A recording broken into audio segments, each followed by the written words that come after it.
எப்பவுமே நல்லா தெரிஞ்சுங்க, சாய்ஸ் ஃபில்லிங் மட்டும்தான் ஒருத்தருக்கு வந்து நல்ல கல்லூரியில் கிடைக்கிறது, ஒரு சுமாரான கல்லூரியில் கிடைக்கிறது.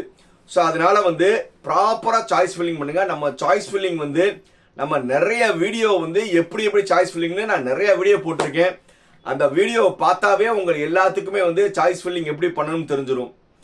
சார் இதையே மீறி வந்து சாய்ஸ் ஃபில்லிங் நீங்கள் நான் பர்சனலாக பண்ணி தரணும்னு நினச்சோம்னா, நம்ம ஒவ்வொரு ரவுண்ட்லேயும் ஒரு 25 பேரை தான் நம்ம டிசைட் பண்ணியிருக்கோம்.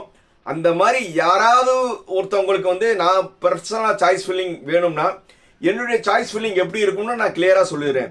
மற்றவங்க மாதிரி வந்து எல்லாத்துக்கும் ஒரே மாதிரி பிடிஎஃப் இருக்காது. ஒவ்வொருத்தவங்ககிட்டையும் இண்டிவிஜுவலாக தனியாக பேசி அப் டு நீங்கள் காலேஜ் சேர்ற வரை என்னுடைய சப்போர்ட் இருக்கும்.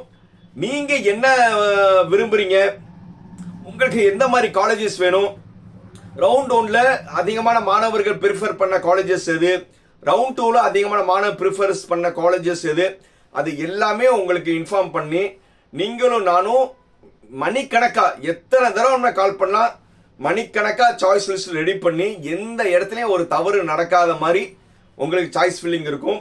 ரொம்ப லிமிட்டட் ஸ்டூடெண்ட்ஸ்க்கு மட்டும்தான் நான் பண்ண போகிறேன். அப்படி யாராவது தேவைன்னா எனக்கு டைரெக்டாக கால் பண்ணி உங்களுடைய அலாட்மெண்ட்டை வந்து புக் பண்ணிக்கோங்க.